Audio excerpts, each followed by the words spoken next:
It's Monday, March 17th. I'm Adam Walsh, and this is The Signal.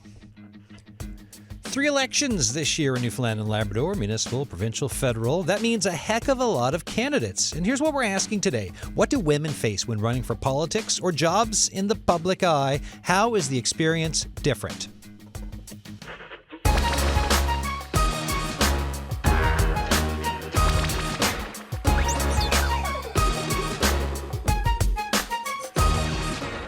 And if you want to weigh in on this conversation, the lines are open, 709-722-7111, 1-800-563-8255.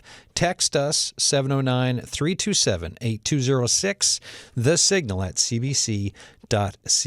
And like I said, the question today in a year of 3 elections, each level, what do women face when running for politics or taking a job in the public eye? And how is that experience different? I've got 3 guests with me here in the studio today. Kristina Ennis of Kristina Ennis Consulting and president of the PC Women's Association. Kate Cadigan, chair of Equal Voice. And Julie Dwyer, PhD candidate in psychology and owner of the Center for Mindfulness. Welcome back to the show. You've all been here before. Great to see you all again. We had this show planned before International Women's Day, and then a bunch of news happened, so we moved it. But as I mentioned to each of you before the show started, this is a conversation in a year of elections that we could have any day, on any day, and this is the day we're going to have it. So let me ask you that jumping off question. What do women face?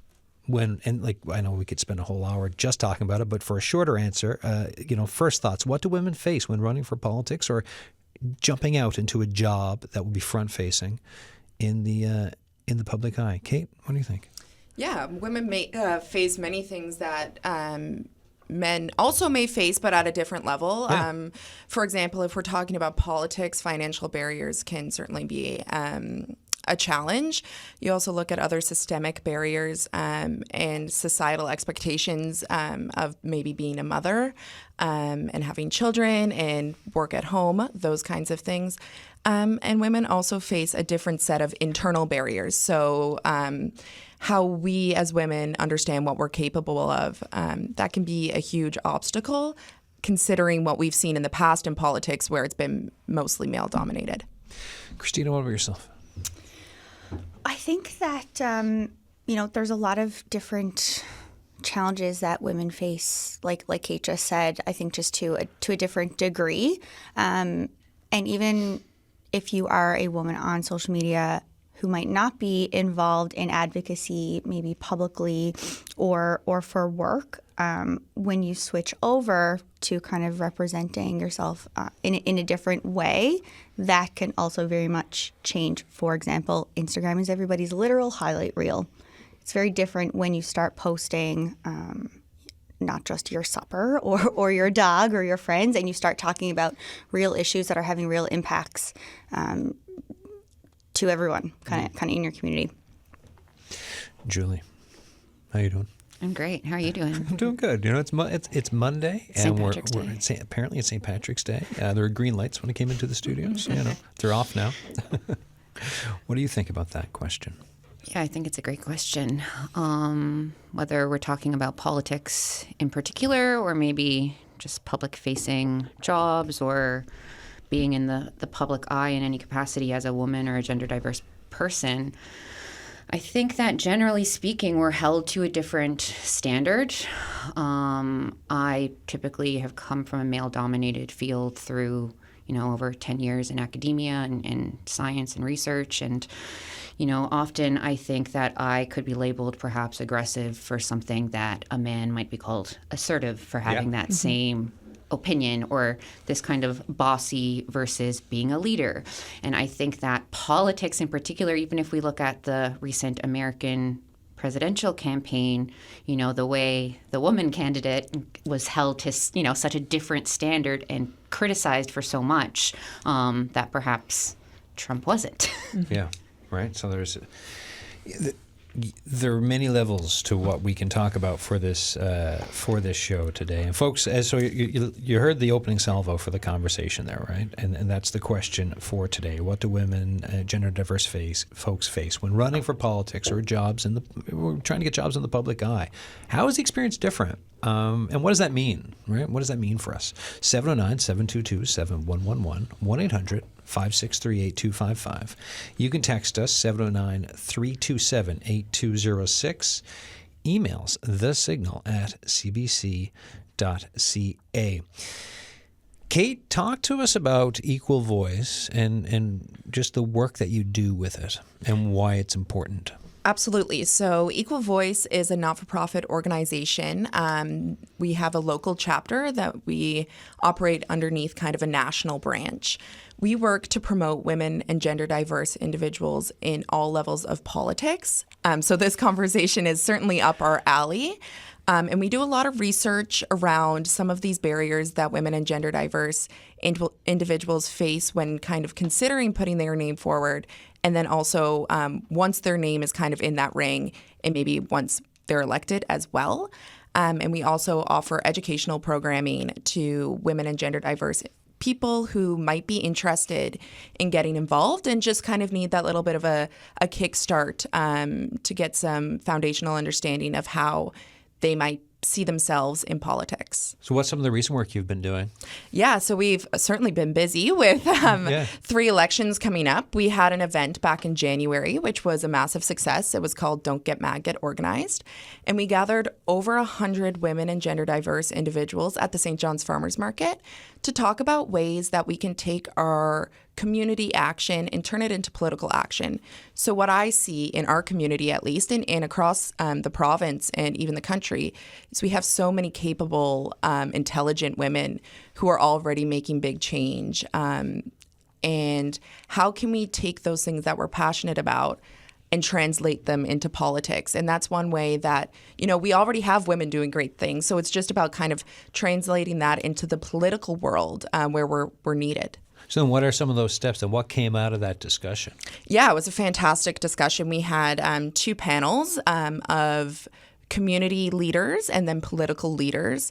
And what came out of that discussion was really that once you find that thing that you're passionate about, you need to find that group that will uplift you and then follow those steps to make the change. So we're talking about public-facing positions as well, and I think both are very relevant. But if you know how you want to make the change, find what level of government that change lies within. Find a network of people who are willing to support you.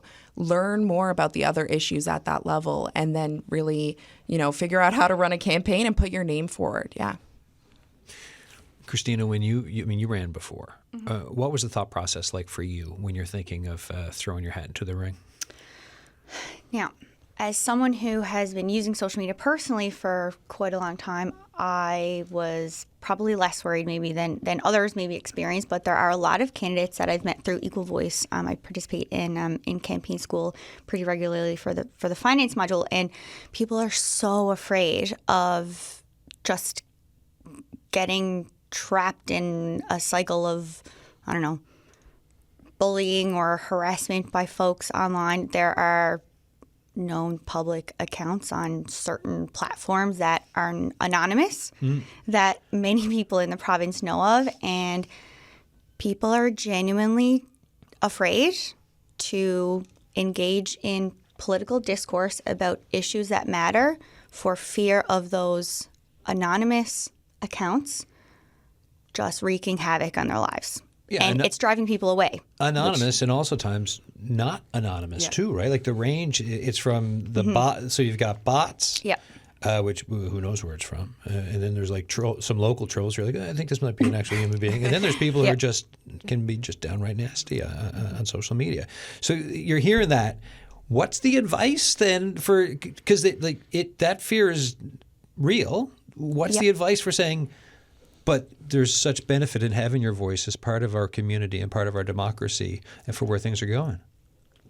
I can offer one piece of advice, Yes, please. perhaps, to This kick is us off good. with the Yeah, advice yeah. module of the afternoon. So one of the biggest things that I found that has been a benefit to me is the way in which I guess, how I frame what I want to talk about and think about why I'm posting what I'm posting. Sometimes it's to get something off my chest. Sometimes I want to get new ideas. Maybe it's a topic I don't actually know about. So if I have an opinion on something I might not be super informed about, I will state that in my post, that I'm inviting people to educate me further about a topic that I don't know about. On the flip side, if it's something that I know often invites perhaps some negative discourse, I'm going to use oil and gas as an example, I know I'm informed about that. I know if someone asks me a question, I know where I can go to find the answer to perhaps inform and educate them. So there ends up being lots of fighting, and I think it's just miscommunication and people misinterpreting tone a lot of the time, but it drives people away from social media, which has brought a lot of benefits since it's been around. I'm going to say like 15, 20 years, I guess. Since I was in high school on Facebook. I was aged myself. Beyond high school. That's my biggest thing that I've tried to do all right. to kind of combat. Yeah, so I mean that's one thing that you're trying to do. Any thoughts from the other? Yeah, Kate, go ahead. Yeah, I think,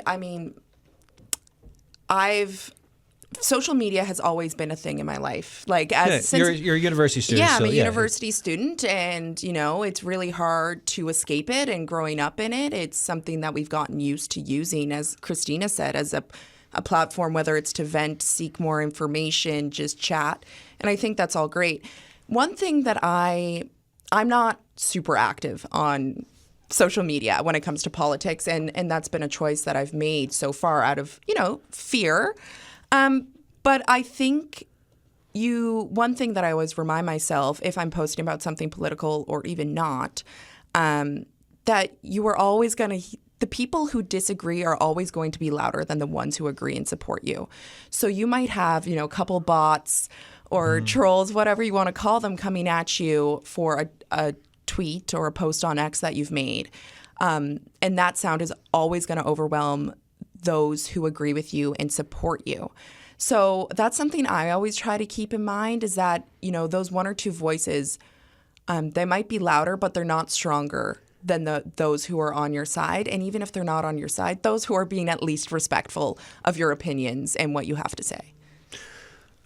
How are the criticisms different for women or gender diverse folks compared to men? I can hop on that one again just to start us off. One thing that I've seen is that women and gender diverse individuals tend to be criticized more on things that are not related to politics, at least if we're talking about political leaders and in public facing positions. The same thing goes, right? Something that's not really related to your job. You're just picking on someone for the sake to pick on them. I think that's one of the major differences that I've seen. I'm not sure if either of you have anything to add to that, but if you're a politician, what you wear or your family isn't the biggest thing in your job. It's what you're fighting for. Yeah, I mean, I'll see that, right? You're looking online, you're seeing some posts, and it will be something about outfits, hair. Sometimes, depending, the word Barbie can be thrown in, right? And it's just, would it be that for a guy?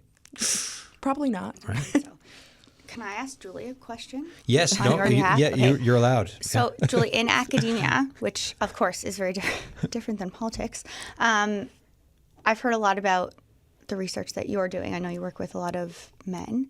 What do you feel when you're going to present an idea? I know you're doing something really cool with your research, if you want to give a little overview of it, but did you face any criticism, or did you have to come over-prepared? Do you have to go to meetings over-prepared sometimes to kind of make a pitch about your progressive thinking in the area of psychology? Yeah, I think traditionally academia is a male-dominated environment.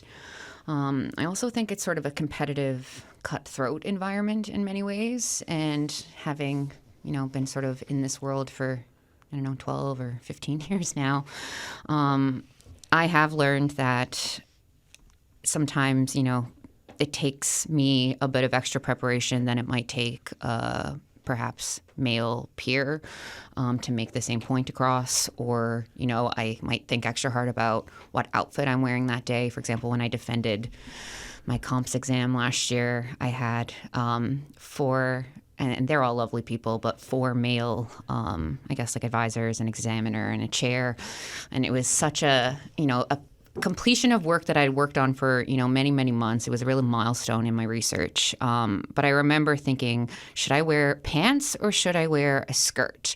And then after thinking about this for a little while, I started to even think, oh my gosh, why am I consider myself a feminist. Why am I even thinking about what I'm wearing? Like, men don't really think about this as much as I'm thinking about this right now. And Definitely not. Yeah. I think a lot of it is sort of conditioned beliefs that we've inherited, and the world is changing, and technology and policy and everything's kind of moving at a rapid pace that we haven't seen before. But some of these systems and structures, whether we're talking about politics or we're talking about academia, there's still some work to be done there to even the playing field, I think.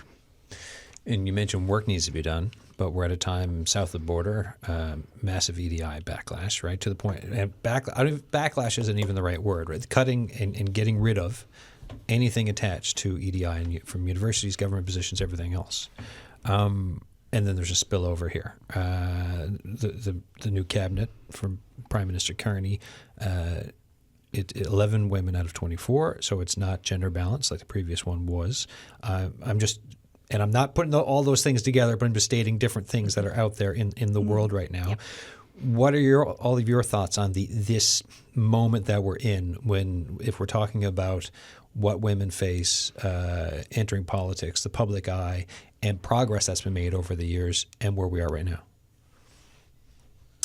Yeah, I think that, all those things are true. We're seeing, some type of regression in a way. It's pretty blatant south of the border, and here I think we're getting kind of glimmers of things that may not be how we align, and the having the priority of including diverse voices around decision-making tables. Personally, I think now more than ever, it's important to have diverse voices around the table. There's, so much research and literature that support why women and gender diverse decision makers, have better outcomes in policy and conflict resolution, in less corruption. It's all available to read. It's backed, by really strong research. And those are all the things we need right now, considering what's happening politically. So despite this kind of backsliding of our progress, we really need to consider who we need around our decision tables, making tables, and why we need them, because each person brings something valuable. And right now, we need that a lot. You're listening to The Signal. I'm Adam Walsh. Today we're asking, what do women and gender diverse folks face when running for politics or a job in the public eye? How is the experience different?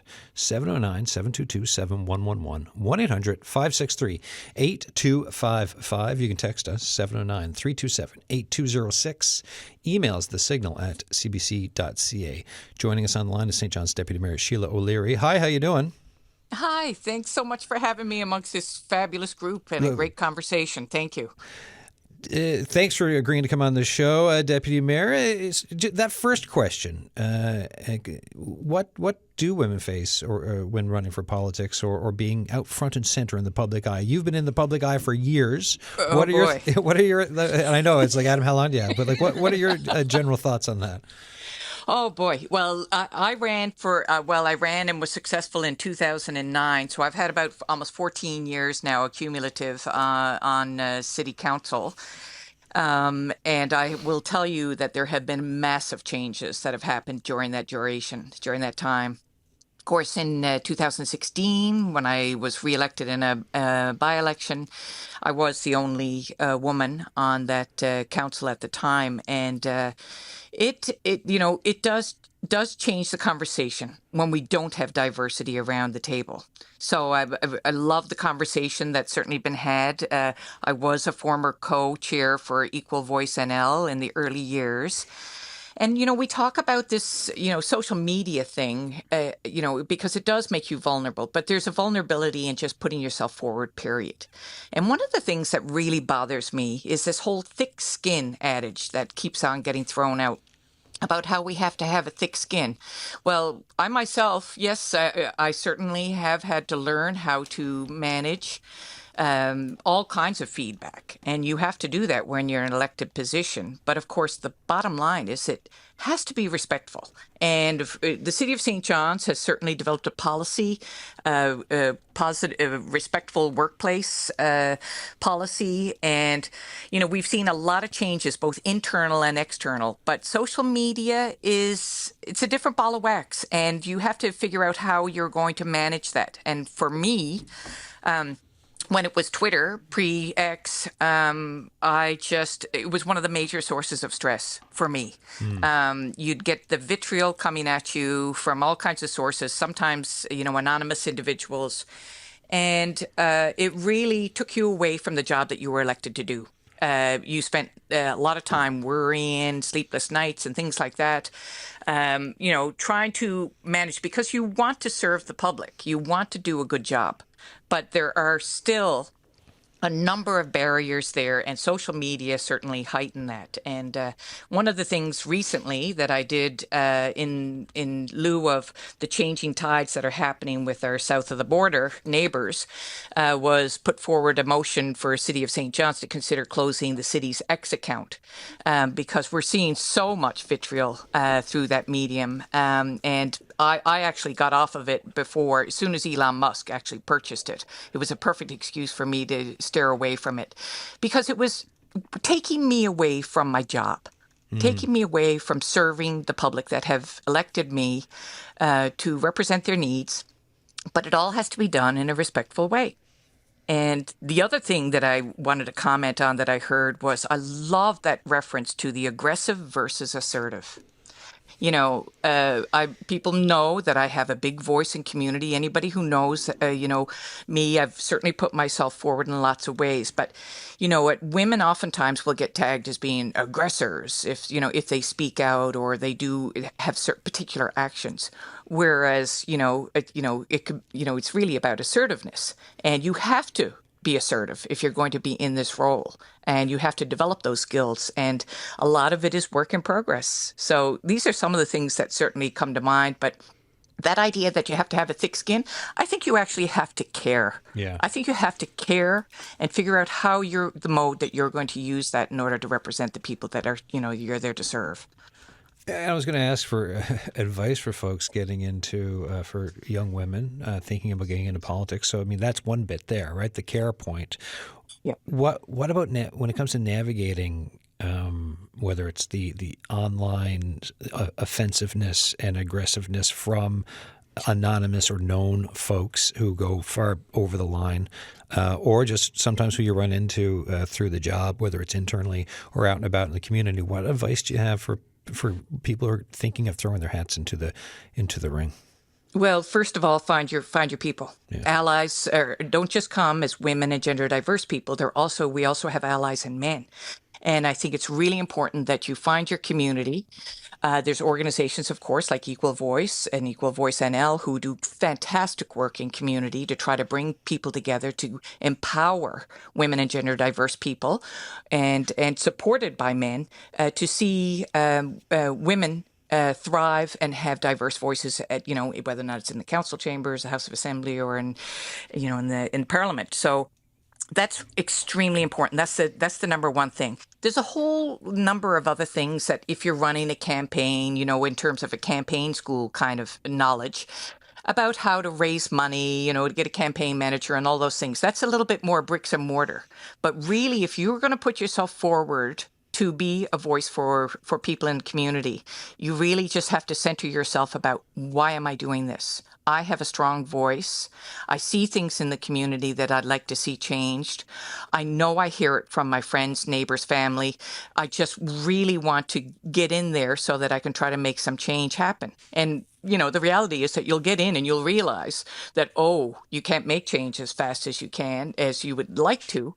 But you learn the way to, systemically do it. But you can't do it without community. You need the community around you. So I would definitely reach out to Equal Voice or other organizations like that to help empower you, to raise you up. And because the reality, one other point that I'd like to make as well, too, is that it's not always external. It's not always social media where you're going to get these, kind of challenges. Sometimes they can happen within the structure as well, too, Sometimes social isolation, shunning a person, gaslighting, these kind of things, they happen easily, especially now that we're getting better about our respectful workplace policy. But, there's still those innuendos that happen, and you still have to deal with them, and they still cause you to lose some sleep in the nighttime. So the best tool for me, trying to be positive about this, because I'm an activist who got involved in politics, really didn't know what I was getting involved in, so it's been a massive learning curve. But the reality is you have to be solid in your own voice and know that you are carrying just hundreds and hundreds and hundreds of people with you when you get out there to say your piece. And with all that you've been carrying, Deputy Mayor O'Leary, do you still have gas in the tank for the next round or what? Well, I haven't stopped yet. I got to tell you, Adam, I have not stopped yet. And you know what? No matter what happens, and I'm a firm believer in mentorship and passing the baton, I still plan to run. My intention is to run for deputy mayor in this upcoming election. However, we all know that life can change quite easily. But the reality is I have a voice. I'm always going to use that voice. And sometimes it can be used on the inside of a structure, a political structure, and other times it can be used from outside. And I just love the advocacy from individuals and community when people send really thoughtful emails and messages to you, because that informs me, that helps me and helps lift me up so that I can represent. St. John's Deputy Mayor Sheila O'Leary, thanks so much for coming back on the program. Wonderful. Thanks so much for this wonderful topic. Thank you. All right, folks, Deputy Mayor Sheila O'Leary there. If you want to weigh in on this discussion, we're asking, what do women face when running for politics or entering jobs or positions in the public eye? How is that experience different? 709-722-7111, 1-800-563-8255. Texts 709-327-8206. Here with me in studio, we've got Julie Dwyer, PhD candidate in psychology and owner of the Center for Mindfulness, Kate Cadigan, Chair Equal Voice, Kristina Ennis Consulting, and President of the PC Women's Association. Folks, any thoughts on what Deputy Mayor O'Leary had to say there? I found it totally relatable because I am not somebody that has thick skin. I have a strong voice, and I often use my voice, and I recognize I have immense privilege through my many hats that I wear. But I'm somebody who gets really bent out of shape if people online are saying things about me, or there's, this sort of almost like black cloud that when she alluded to not being able to sleep, like I've definitely experienced that. And I do think, it is really important from a self-awareness perspective, whether, we're talking about, public facing jobs or politics, to have the self-awareness to really connect with what is the why and really own that value set that keeps you tied to what you're doing, because there will be distractions and there will be situations that, might try to take you off course. But if you are strong in what you believe and you're connected with your values, then, all that extraneous noise doesn't really matter. And often those are the cheapest seats. Like those people taking jabs and throwing opinions, aren't necessarily out there doing the work to innovate or create systemic change. But it's easy to criticize when you're hiding behind a anonymous account or a platform that, you can just post words online that you would never say to someone's face. No, they're just sitting back trying to throw wrench after wrench into the works of progress, right? Like you get the old, cliche of like the guy in the basement or whatever. But I mean, there's lots of basements around. So, just saying that. Any other thoughts?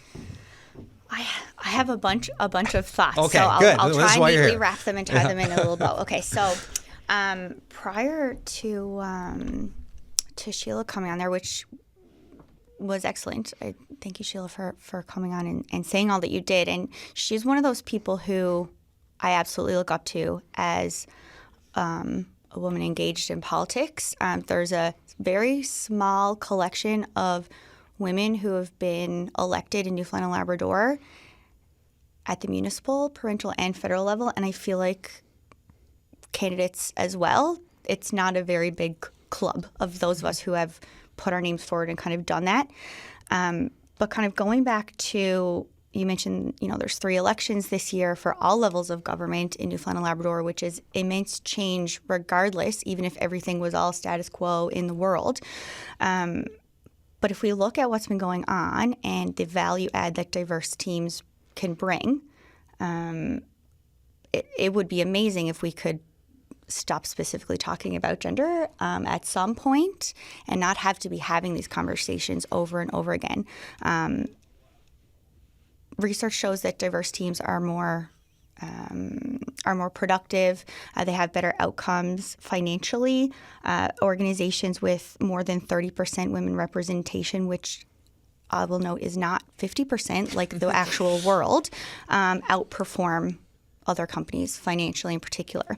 So it's interesting kind of where this is all going to go. We've seen a lot of positive coverage of the premiers all coming together, and there's not enough women premiers in Canada, I don't think, but that collaborative approach, people are responding to it positively, and it's not just there. That is something that can be brought into many organizations, and having perspectives heard and shared in those lived experiences of different, in the case of the premiers, of different geographic regions, that's applicable to workplaces wherever your quote unquote community is. Does that make sense? It does. Kate, what about yourself? Yeah, I love what Kristina just said, because we are still talking about gender, even though it feels like we're kind of repeating ourselves, but it's because the progress is so slow, and at a time where we have 3 elections, the conversation can't stop, because that's when progress stops.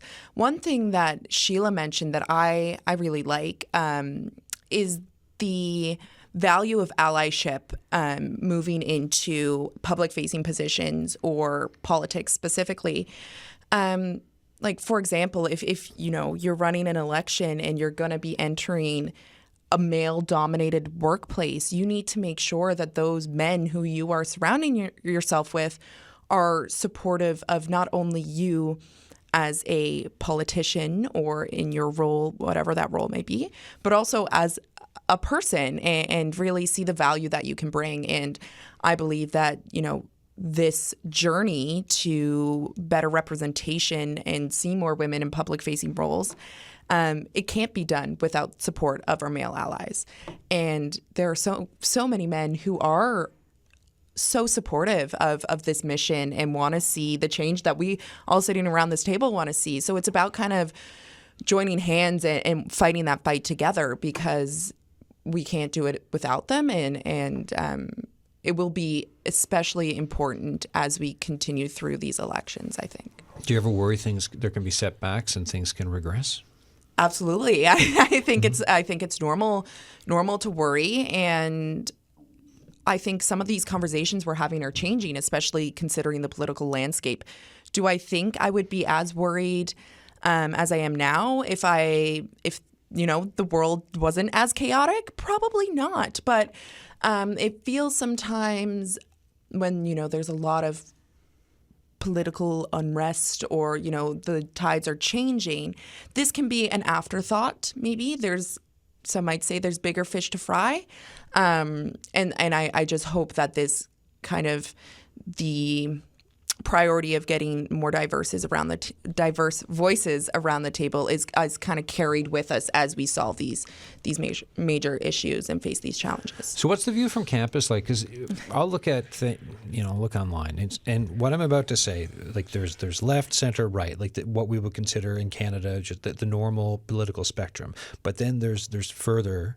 And you get folks, I mean, the discussion around what's called incels, you get far right rabbit holes on the online, women hating, like it's out there. Mm-hmm. It is. And then when you look around, a lot of it, there's talk of it involving young men. Right? Yeah. So I'm not on university campus. Do you hear or see any of that? Yeah, I think generally speaking, campus is a great place where voices are valued, hate is not. So and that's written into their mandate, and that is upheld, in the institution.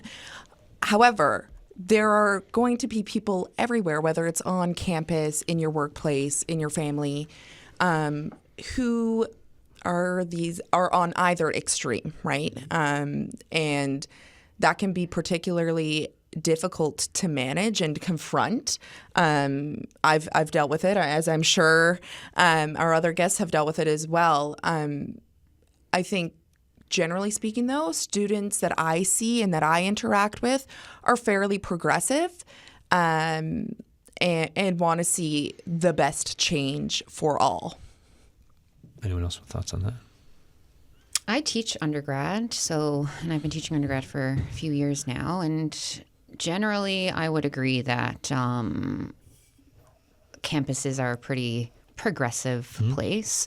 I do think, though, that it is a particularly important time that when we are in spaces. So when I think about, when I teach, for example, in a lecture hall with, 200 students or 200 seats, am I creating environments and facilitating discussion that is inclusive and that does make people in the room feel safe to contribute and to participate? Because the point here isn't that we all have to have the same opinion, but can we be respectful of our differences? Can we, be respectful of, some of these more sensitive topics that are driving society apart in so many ways right now. Yeah, can we respectfully talk, even though we have differences, and see each other as human beings, and understand that even at the end of it, we may still and probably won't still agree, but that's okay, right? And there doesn't have to be toxic animosity and other levels of stuff out there. Yeah, if I could just add on to that, because I think this is almost felt a little bit like experiment, but we had a election watch party for the U.S. Presidential election. Sure. And that was almost the perfect example of what, campus and maybe the world feels like generally. Most people were kind of on the same page, maybe not about the nitty gritty, but, about those bigger overarching values. But there were also a few people who were not. But the maintaining a level of respect was key. Is key to kind of keeping those differing opinions. You can. I don't really know what I'm trying to say here, but I'm with you. It was a safe space because we all prioritized respect and making it, an inclusive space, and taking that as priority. Those voices tend to go a little bit quieter. Yeah, and it doesn't mean you can't be passionate. It doesn't mean you can't feel all your feelings around a topic, but it's just we're going to respect each other, have this discussion, and that's it, right? As opposed to entering other things into the discussion that's out of bounds. Yeah, right? Exactly. And abusive. Mm-hmm. Julie, earlier when we were talking, you mentioned about kind of the thin-skin bit, right? Yeah. And sometimes staying up at night. This is something I feel too, right? Mm-hmm. I mean, we're talking about a women in public eye, but it's something that if I get an email, or sometimes I ultimately I don't use a whole lot of social media like I did before, but it would impact me. If folks are just getting into it, right? If you're a young woman just jumping into this, what's your advice for processing because it's abuse, right? There's abuse that you're going to face. How do you, like, you shouldn't have to ever, Yeah. but it's coming. Like, what's the conversation there? Yeah, I think, like, unfortunately, I don't even really like what I'm about to say, but I think, unfortunately, we live in a society right now where, as women or as gender diverse folks, if we want to be in the public eye, if we want to be in a position of power, if we want to be in politics, we need to accept, for better or for worse, that there's going to be some backlash to that. Yeah. And I think from the context of what my co-guests have already said and what Sheila O'Leary so beautifully said is, having that support network and, what thoughts are you feeding? What are you giving attention to? Where can we develop boundaries? Like, if, specifically if we're talking about social media, how can we have boundaries with these accounts, or, what works for us in a well-being way, because we're just constantly in this sort of 24/7 connected scroll now, where the information of the world is at our fingertips and everybody's constantly giving an opinion on it. So I think that, connecting with our values, having those boundaries in place to, protect our well-being and prioritize the people that support us and try to minimize the noise from those that don't. What's some of the psychology behind online trolling, especially as it relates to women, gender diverse folks? Well, there's a huge piece of that is the anonymity, that there's some people are mean on the internet with their face and their name fully attached to that. Yeah. But many people on the internet, are hiding behind a screen name or an anonymous account. And it's sort of like, from a social psychology perspective, like the bystander effect, the mob mentality, where it's easy to kind of just sort of watch it. And, we kind of often, sometimes on these controversial threads, you see people sort of like, almost as if it's like a movie and you're eating popcorn, that you're just sort of there to witness what's happening. But online bullying is still bullying. And when we think about primary and elementary school and high school even, there are so many campaigns around creating, psychologically safe environments and all these different things, but we sort of forget that this is just bullying and harassment in adulthood too, and it does take its toll, but I think it's up to us to choose how we interact with it. And if, like, as you said, as I said, I have pretty thin skin, so I know that, like, I'm not somebody that's going to be on Twitter or X posting my opinions, because I don't want to invite that feedback into my life. I'm at capacity with my own stuff. Yeah, as a journalist, I was for me, it wasn't even in the past. Like, I would post like news articles and all this stuff, and it's kind of like, well, I'm just gonna not, like, this is fine. I like what I do here, and this is it, but I've seen so many people pull back, and folks who I've looked at locally, and you notice over time, oh, where did this person go who used to be online a fair bit? Where did that person go?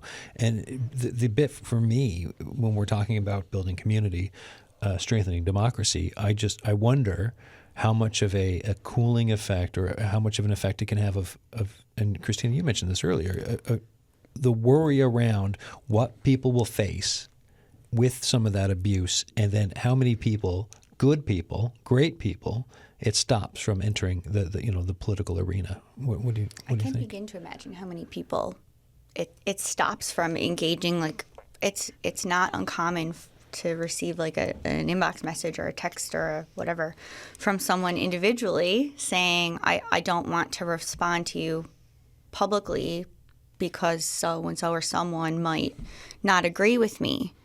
I always encourage them to post it anyways, but 9 times out of 10, it's not something that people should be getting negative backlash for. And I like to think about it a little bit from, again, from the HR perspective, but would this behavior be okay if it was taking place in a workplace or in public? Like if we were in the food court at the mall and I was having this conversation with someone, or if I was at lunch or wherever, and, like what message does that send if we are just leaving these folks who are being incredibly disrespectful, and their behavior probably should be checked.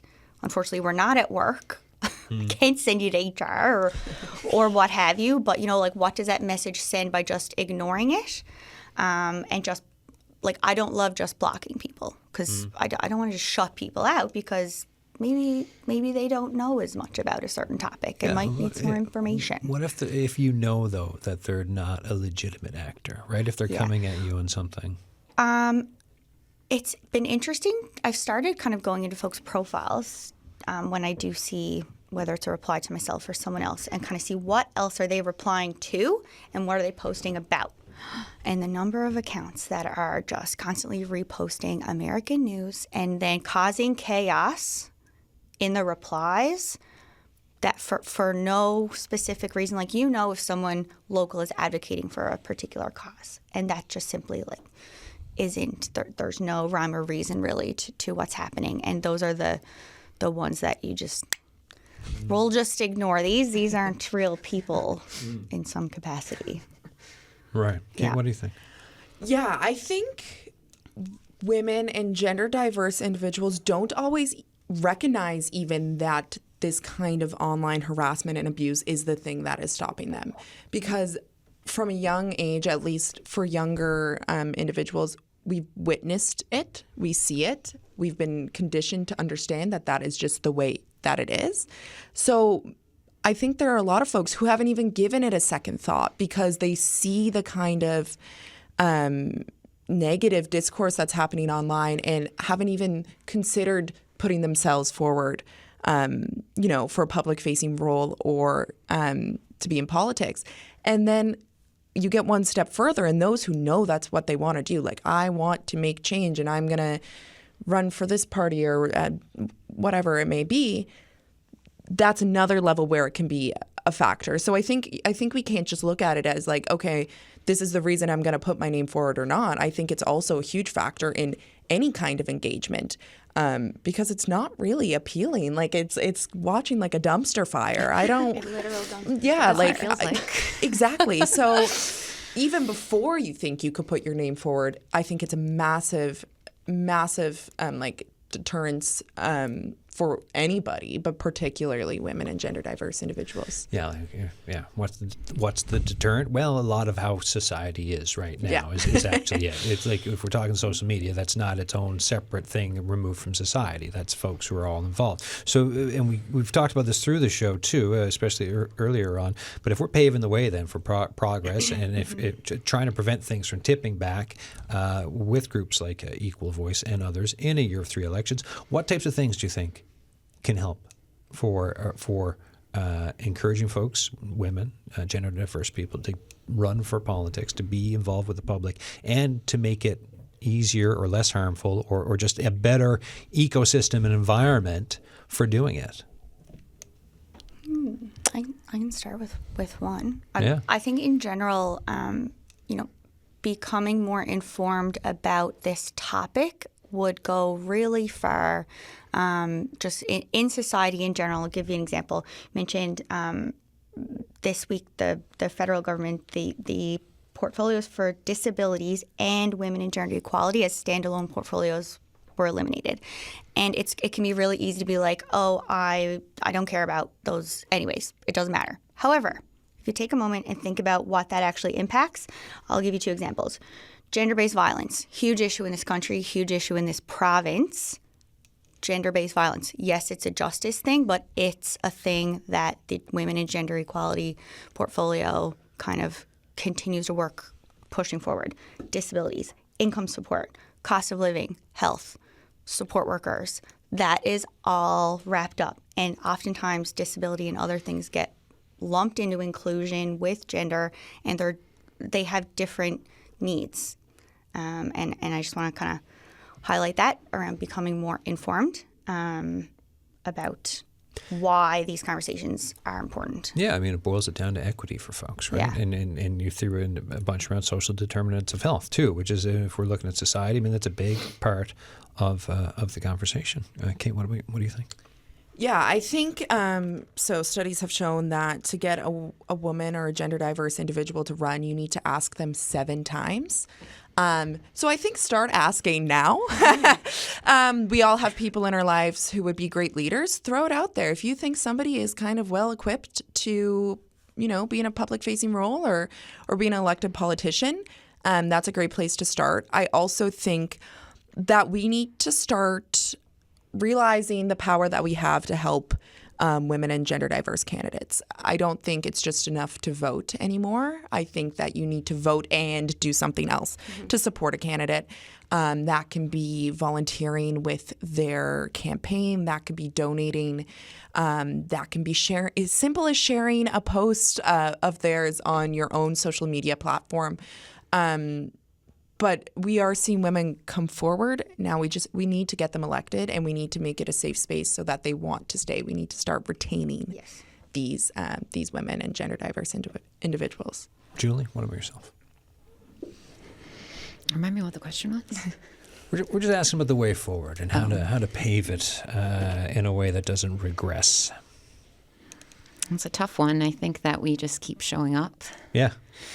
Find the joy when we can. Sometimes when we're talking about systemic change and, wanting to, have more women in office or, change the world, it can seem daunting. But if we just keep, showing up, aligning our actions with our values, taking rest when we need to, I think that the conversation we're having at a broader level around, the job is 40 hours a week, hypothetically, but then you have this sort of online experience that's happening outside your typical workday that's impacting the well-being. I think that, if you're someone that's considering politics or a public-facing job, that, that self-care piece becomes particularly important then, and taking care of yourself, because you can't advocate for the causes you care about if you're not tending to your own well-being.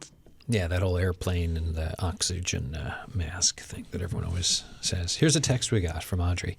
Politics has long been a consideration for me. Absolutely love this conversation today and all the aspects and effects political involvement can have on diverse folks. One of the biggest factors that stops me, it's the bully tactics and dehumanizing behavior that happens inside the political arena. We should have the psychological safety to be engaged in public service as it is, because it is about the future for us all. I think it's also happening on two levels. What happens from responders, from community, and also what happens in shoulder-to-shoulder connections among fellow politicians. Any thoughts on what Audrey had to say there? I'd go back to what I kind of said at the beginning about this tiny little club, and I say tiny because in comparison to the number of male candidates we've had in Newfoundland and Labrador in the last 75 years, I'm sure it far outweighs the number of women candidates we've ever had. And, I grew up watching Dorothy Wyatt and Shani Duff and Sheila O'Leary and Yvonne Jones and Siobhan Cody. I know I'm missing people. Like, those are the first people that come to mind who I feel like I could pick up the phone, even though I don't know, I only know one of them personally, really. I could pick up the phone and say, as a woman to a woman in politics, do you have any advice, or what do you think about XYZ? And I grew up seeing them doing this, and that is something that has influenced my choice to do what I do in my spare time, and it's super invaluable. But their lived experiences will be very valuable for a very long time in this province. I really like what Audrey said, because we've talked a lot about what the outside forces are, and what, how this experience might be made different because of that. But once someone is elected, those things still exist. And inside of the political arena, inside council chambers, in the House of Assembly, Parliament, all of that, there continues to be ways that women and gender diverse individuals are not given a fair shot or treated unequally. And that kind of goes back to what Sheila had mentioned about respectful workplaces and holding, everyone to a standard that, within any legislature, people should be treated fairly and equally, and it can be a deterrence for sure. And some of the word is escaping me right now, but like across the, aisle, you're yelling shots at each other. Like, that just doesn't create an environment of welcoming women and gender diverse individuals. Yeah, I think sometimes there's lots of thoughts folks can have from watching the across the aisle, from QP to just in general, for any legislature, I think. Julie? No, I'm really glad that we had this conversation today. Maybe I'll start to think about politics. There you go. There you go. And Kate, one last question for Equal Voice. What else is going to be happening now through the year? Anything coming up? Oh, there's lots of things. No, nothing at all. Nothing. Zero. We're Yeah, certainly lots of things coming just around the corner, especially with the elections coming up and also the 100th anniversary of the women's suffrage movement. Keep your eyes peeled on our social media and Equal Voice to learn more. Excellent. Kate Cadigan, Kristina Ennis, and Julie Dwyer, thank you so much for this discussion. Awesome. Thanks, Thank Adam. you. Thank you. All right, folks, thanks for listening. That's it for today. TheSignal@cbc.ca if you want to get in touch with us. Leave us a message, 709-576-5260 on the Signal line. I will be away for a couple of days. I'm going to be in Halifax. I'm hosting Hear Me Out, a conversation series, a partnership between CBC and Halifax Public Libraries. Wednesday evening, I'm chatting with novelist and Professor Randy Boyagoda. We're exploring dialogue, disagreement, and discourse in the 21st century, offering perspectives on why dialogue and discourse matter. It's about talking to one another. In my place, Andrew Hawthorne's going to be here. And guess what? It's preseason gardening day tomorrow, folks. That's right, Green Thumbs. Grow season is just around the corner. Dan Rubin will be by to talk about how to get stuff growing in those gardens of yours. Call in. He's got tips. He's going to talk all about the grow season. And also, in these times, there's nothing like a good gardening show. It's a tonic for your week.